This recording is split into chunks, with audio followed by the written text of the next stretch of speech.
नमोस्तु महाराज जी, नमोस्तु नमोस्तु नमोस्तु। महाराज श्री, आपके आशीर्वाद से एनआरआई प्रामाणिक पाठशाला जो विदेशों में चल रही है उसको 2 दिन पहले 5 वर्ष पूर्ण हो चुके हैं और सभी एनआरआई टीचर्स और बच्चे मिलकर स्तुतिपूर्वक हम अभी 2-3 घंटे बाद ही उसका आज सेलिब्रेट करने वाले हैं। तो सभी टीचर्स के लिए मार्गदर्शन और बच्चों के लिए आपका आशीर्वाद चाहती हूँ। और मेरा प्रश्न है कि अगर हम ऐसा समझते हैं कि भारत, यूरोप, यूएसए, ऑस्ट्रेलिया ये सभी आर्यखंड में आते हैं, तो जब सूर्य हमारे तरफ वाला जो एक सूर्य हमारे इस तरफ आर्यखंड की तरफ आता है, तो हर जगह पे टाइम अलग अलग, दिन रात अलग अलग कैसे होता है? बीच में कोई पर्वत आ जाते हैं, उसका उल्लेख मुझे अभी तक नहीं समझ में आया है। कृपया मार्गदर्शन दीजिए। नमोस्तु गुरु। पहले तो मैं चाहूँगा इस बिटिया का आप लोग जोरदार अभिनंदन करें और हमारी कोई बहन वहीं पर जाकर उनका स्वागत कर दे। ये लोग बहुत मेहनत कर रही है। सुनीता जी आप चले जाओ, वहीं जाके कर लो। और बहुत मेहनत कर रहे हैं ये लोग प्रामाणिक समूह को आगे बढ़ाने में और प्रामाणिक समूह की पाठशाला में। आप सबको ये सुन कर के हर्षित होना चाहिए कि ये लोग प्रोफेशनल हैं, मल्टीनेशनल कंपनीज में काम करती हैं, खुद सिंगापुर में रहती हैं, लेकिन वहाँ रहते हुए भी ये धर्म के लिए अपना समय निकालती हैं। बच्चों के भविष्य को गढ़ने के लिए ये लोग समय निकाल रही हैं। ये अकेले नेहा का सम्मान नहीं है, नेहा के माध्यम से पूरे प्रामाणिक समूह में अपनी सेवा और सहयोग देने वाले सभी कार्यकर्ताओं का सम्मान है।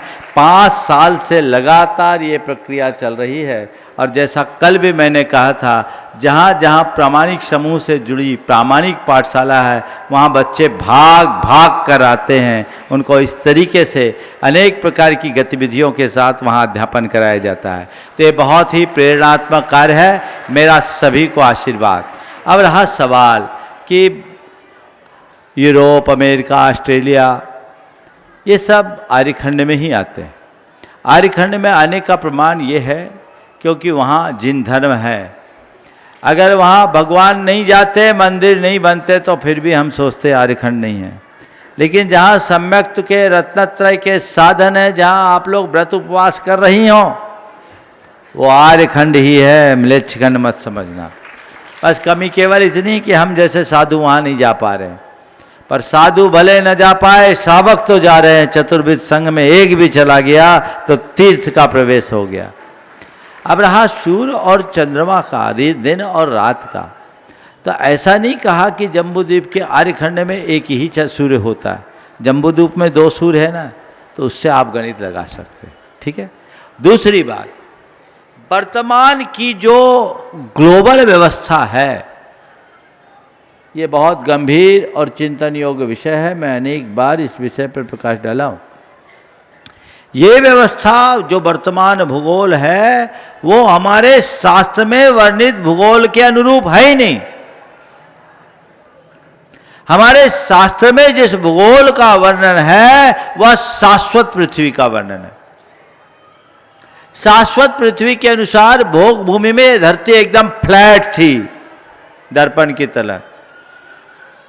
जब धरती भोग भूमि से कर्म भूमि के रूप में परिवर्तित हुई, 1 योजन ऊपर उठी। इससे इस जम्बूद्वीप के आर्यखंड में, भरत क्षेत्र के आर्यखंड में, केवल भरत और ऐरावत क्षेत्र के आर्यखंडों में परिवर्तन होता है। 1 योजन धरती उठी तो इसमें अनेक क्षुद्र पर्वत और उपसमुद्र प्रकट हो गए, नदी नाले निकल गए। हम लोग कुलकरों के बारे में पढ़ते, वो संकेतात्मक है। उनका गहराई से आज दुर्भाग्य कि हमारे शास्त्र लुप्त हो गए, नहीं तो बहुत सारी चीजें होती। तो धरती में ये जो परिवर्तन आया, बहुत बड़ा प्राकृतिक परिवर्तन था, एक भूचाल था। उससे ऊर्जा का विस्फोट हुआ होगा। हो सकता है जिन प्लैनेट्स को आज हम सूर्य चंद्र की तरह देख रहे हैं उस प्राकृतिक परिवर्तन के कारण उत्पन्न हुए हों। संभावनात्मक, शास्त्र में नहीं है लेकिन ऐसी संभावना है। ये पूरा सिस्टम ऐसा डेवलप हो गया हो। आज पृथ्वी गोल दिखने लगी, पृथ्वी भी एक उपग्रह की तरह दिखने लगा। तो इतनी सी पृथ्वी थोड़ी है, ये भरत क्षेत्र के आर्यखंड का एक हिस्सा है। तो इसलिए ये जो व्यवस्थाएं हैं इसको आगम से मिलाने की जरूरत नहीं है। जो साइंस कहता है उसको एक्सेप्ट करो और मन में बिठाल दो, हम आर्यखंड में रह रहे हैं, आर्यों जैसा जीवन जी रहे हैं। बहुत बहुत जी आशीर्वाद। महाराज, नमोस्तु।